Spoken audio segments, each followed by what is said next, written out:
What's going on, Nerd Army guys? Welcome to the newest episode of Nerds Mirage. Today, guys, we're going to continue our journey into the world of HBO Max's Peacemaker. Yes, this is the season finale for season number 1, and this show has been great so far. So, without further ado, let's get right into episode number 8. It's Cow or Never. Here we go.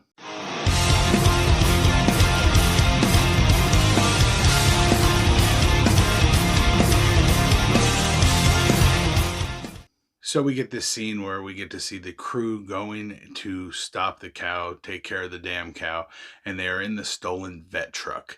Now, in doing this, they're on their way. Leota still feels really shitty about what she did with the diary, and Peacemaker is still pissed. So she tries apologizing. He acts like a 12-year-old son of a bitch, like he is, honestly.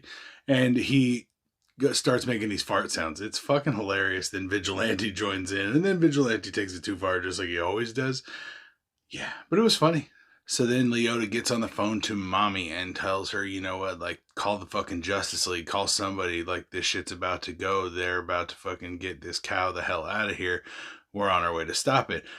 Then we get Waller puts Hardcore in charge. Hardcore is now the leader of the team. Obviously, we lost Myrn. Still sad about that little bug son of a bitch. I love that guy. And we see that the cow is almost ready to fucking teleport the hell out of there. They need to hurry the fuck up. So we get to see Leota inventorying Peacemaker's helmets to see what all of them really do. He breaks it down for him. Like, obviously he's got his with the X-ray. Then he's also got the sonic boom. We also get to see that there's one that turns you into a human fucking cannonball. One that is anti-gravity. There's another that helps you breathe underwater. And then my favorite fucking one of all, scabies for all. Everyone within like 1 mile gets scabies. It's fucked up.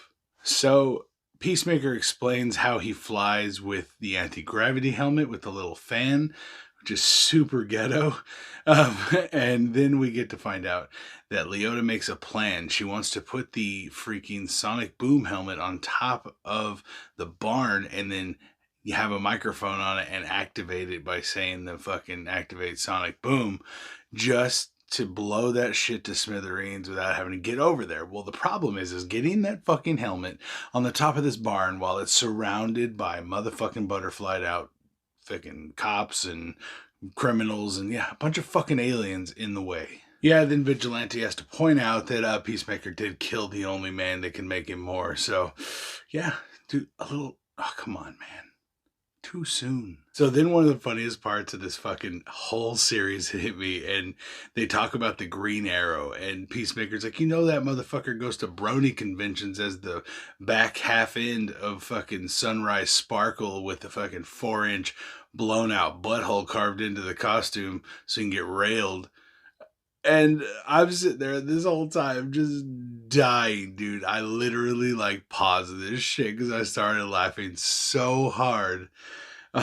Just the fact that we got him mentioning Green Arrow, Arrow was such a huge show, and I've loved that show from beginning till, I don't know, maybe like the 5th, 6th season. Then it started to taper down, but back to Peacemaker. So then we get to see a funny part. Peacemaker says, I can have Eagly carry it and drop it up there. Hardcore is like, a fucking eagle does not understand you, stupid. Like really. And he's like, watch this. Eagly, take the helmet and put it on top of the fucking barn. And Vigilante's in the back trying to like signal to Eagly to do the same thing. And it's fucking hilarious. But then it turns out that Eagly takes it and flies past the fucking barn, drops it in the woods somewhere. And they're like, fuck, we need to get that helmet. That's how we're going to stop these motherfuckers. So they go looking for it. And during this search, Peacemaker's out there and he starts hallucinating his dead father in front of him, arguing with someone that is not there, looking cuckoo for fucking Cocoa Puffs. And then Hardcore sees him, but she sees him ending the conversation when he pulls out a blow dart and shoots his dad's ghost, or I don't know, hallucination in the forehead. It's pretty cool just to see it. Because in the comics, Chris watches his dad kill himself, and he turns around and starts seeing his dad in his mind and going a little fucking nuts. For more on that, check out my history of Peacemaker episode right here. Vigilante and Economos have a little bit of a battle of wits, but they're both fucking idiots.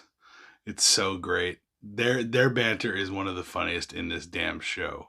So Peacemaker kills one of the butterflies, and it's one of the police officers, and the guy shit himself when he died, and so Peacemaker takes the fucking clothes to the creek and rinses out all the shit, and then brings him back and delivers him to Economos, who the only one that they won't recognize and can sneak in. And then he reveals that he cleaned the fucking shit covered pants in the river, and he's like, I'm wearing shit covered fucking pants? What the fuck?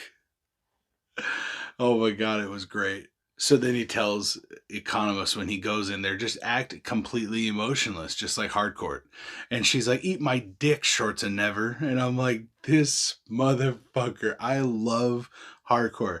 This actress is fucking funny and amazing and beautiful, and holy shit, she's a bad bitch. And if you didn't know, she's getting married to James Gunn, the writer and director. So Economos gets through the initial butterflies and he gets inside to deliver the helmet. He's dressed up like the officer that was killed. He gets inside and he fucking is so nervous. He breaks down, he barfs, and just hearing him barf is making fucking Peacemaker gag and throw up. It is fucking funny. I feel you when I hear people barfing. I start to feel it. I'm like, nope. So I got that. I felt you, Peacemaker. But essentially, he does get in. He makes his way downstairs. And then he sees the fucking cow. And it's this giant fucking caterpillar looking son of a bitch with udders hooked up to machines sucking out all the amber fucking liquid. Guys, this motherfucker is huge. And first thing he says, because Economos was involved in Operation fucking Starfish, guys. Yeah, when we got the goddamn giant kaiju fucking starfish, Starro the Destroyer. Holy shit. Check out Suicide Squad if you haven't. Well, this shit is going down. So Economos snaps. He freaks the fuck out. He's like, nope, fuck that. I'm out. No more kaijus. No more fucking kaijus. Holy shit. Like, he's getting the fuck out of there. So this is one of the most touching moments of this episode happens. Economos is rushing, nervous to get the fuck out of this place and get away from the giant kaiju that he just got freaked the fuck out by. And he's on his way out, and one of the detectives stops him and he's like, hey, why does the human you wear do that to his beard? He looks like he dyed it. And so this causes Economos just so he doesn't get caught. And everyone's listening on the comms. He explains, he dyes his beard because he never had a girlfriend and he just can't get anyone to like him, and he thought it would make him look younger. And then he eventually just got tired and working a lot and didn't have time to touch up the roots. So all this, he just breaks it all fucking down. And he talks about how some people make fun of him because of it, and it really hurts him because he's just trying to be someone that people will like. And it actually, you can see it in his eyes that Peacemaker starts to feel this. He's like, holy shit, I've been a piece of shit to fucking this guy. And he's just like me. He even likes the same glam rock. Yeah. So then Economos is getting the fuck away, and then one of the guys notices the bag that he dropped. He's, oh, that guy left this here, and he holds up the Peacemaker helmet, and they activate Sonic Boom. Blow this motherfucker to nothing. This fool is splattered all over the motherfucking place, and it blows the shit out of the barn, throwing fucking all these different butterflies the hell out of here. They all start rushing the rest of our freaking heroes, guys. I was like, oh shit, it's on now.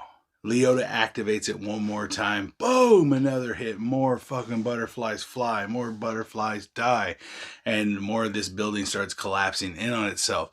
These fools are rolling fast at our crew, and they all gear the fuck up. It's time to whoop that ass. Vigilante, Hardcore, and fucking Peacemaker roll in, rocking motherfuckers. Now, honestly, Peacemaker rolls in with this badass fucking Dove of Peace shield. It looks so fucking cool. I want it for me right now. I will put it on my wall. Holy shit, that fucking shield is sick. And he uses it like a gangster, even throwing it up in the air one time, hitting one guy and shooting it to ricochet it towards a fucking another guy, killing him. I'm like, god damn, this is tight. Holy fuck. Move over, Steve Rogers. Chris gets through all these fools while the rest are still fighting outside, and he starts heading downstairs to go kill this fucking cow. He's chasing the lead detective, who's now the fucking Goth Butterfly, downstairs, and then the fucking whole bitch collapses on top of Chris. He is now trapped under rubble and wood and dirt, and holy fuck. So Vigilante is shot in the back and then turns and kills the fucker that shot him in the back, kills another motherfucker, and then falls to the ground. Hardcore is shot in the stomach and goes the fuck down and starts coughing up some fucking blood. Then we get some badass shit. Leota suits the fuck up. She rolls out double fist and some guns, dropping these assholes left and right. Body shot, face shot, body shot, face shot. Just rolling through these fucking butterflies one after another, whooping that ass. She was kicking ass, taking names, blowing fucking heads off. It was great. I loved it. Leota for life. So then we get to see Leota put on a helmet and head down to help Chris. I don't know what helmet at first. I'm like, okay.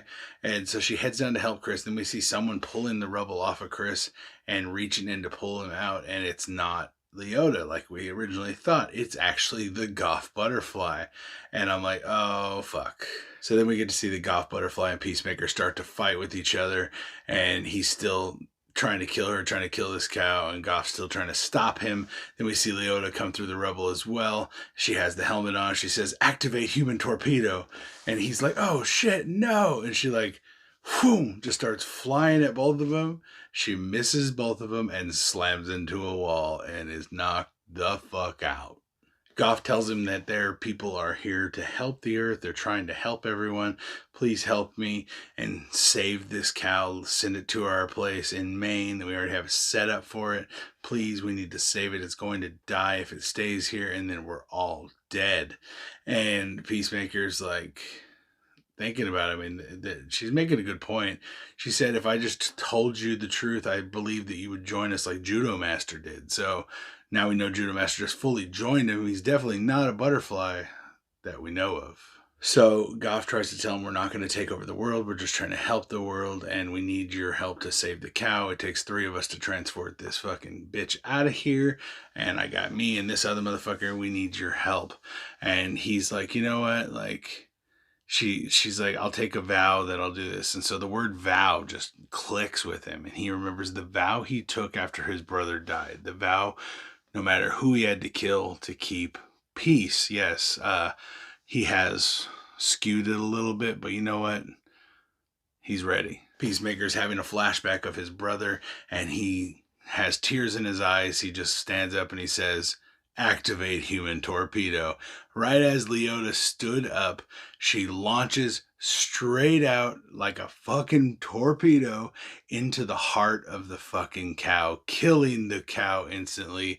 Leota falls out, along with intestines and a bunch of blood and goo.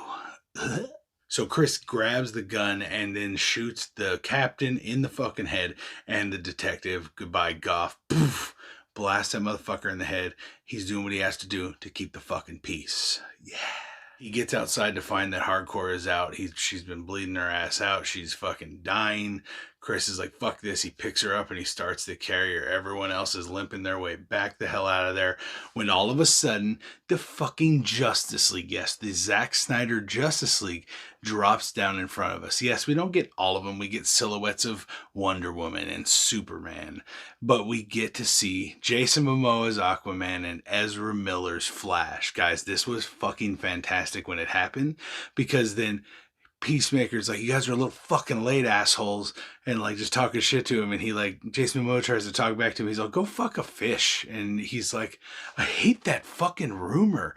And then Barry's like, it's not a rumor. And I'm like, yes, they had a fucking Justice League member validate one of these stupid fucking things that Peacemaker's been saying about everyone all goddamn season. And it's fan-fucking-tastic that it was really Jason Momoa and Ezra Miller. I fucking love it. So then we get a heart-to-heart with Leota and Peacemaker after Economos, Vigilante, and Hardcore are all admitted into the hospital, and they are waiting for him. We get this deep, intimate breakdown between the two of them. They explain that like how sorry they are, and either way, and it's really really touching. It's really great. And then as she's walking away to go handle some business, which is big shit, guys, she goes to walk away, and Peacemaker says, "Hey, don't tell V, but after Eagly, you're my best friend." And I'm like, oh shit, it just got real. Waterworks are coming. Shit. So then we get to see Leota's big news. She goes and has a live press conference outside the hospital explaining who she is, who her mother is, and her mother's association with the codename Task Force X. Yes, she just exposed Amanda Waller for putting bombs in fucking prisoners' heads and sending them out to do secret missions that the government doesn't need to know about. And I'm like, oh my God, that's when we get the Viola Davis fucking cameo. She's like, what the fuck? Like, I'm like, yes, I love that they tie it all in so well. We get these same actors appearing, and the show is so cool. I'm really excited, guys. We get to see Hardcore is recovering. She's starting to like come back to it. Chris has been there this whole time, and they have a little touching moment where they hold hands, and it's really fantastic. And then we see her at the end of the episode recovering. She's learning to walk again, going through therapy. Economos is back with Amanda Waller at the fucking prison again, coding up himself, but he's got this awesome picture of all of them, and it's that group chat fucking family picture that they all took after they killed the gorilla. Yeah. Judo Master shows up to find all the dead butterflies and starts crying. It is, we still don't know his full like connection with them, but holy fuck.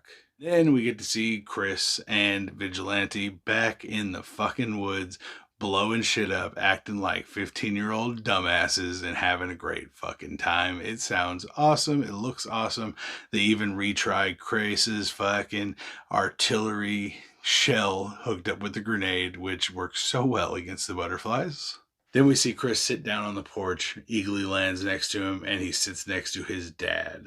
His dad's ghost is sitting right there next to him, and you can see that this is going to be a reoccurring thing. So I can't wait to see where this goes. This episode was so good. It ended this great show so fucking well, and I cannot wait for the next season, guys. And I really hope that we get to see more of Chris and his dad, because that'll be a great relationship just to see unfold where only he can see it. No one else can get anything from this, but he can learn to maybe not be such a piece of shit like his dad is. And I don't know, or maybe it's going to drive him fucking nuts like it does in the comics. Who knows? So guys, let me know what you guys thought about this episode down in the comments down below. Make sure you guys subscribe to the channel so you can keep up with all the videos we put out every week. This was Peacemaker Season 1. When the next season is dropped, I will be covering it. Check out all the other shows we have lined up in our playlist. There's tons of different stuff, including 74 episodes of Game of Thrones. Yeah, that one took a little while. But guys, let me know your thoughts. See you next time right here on Nerds Mirage for more videos. All right, guys. Peace out.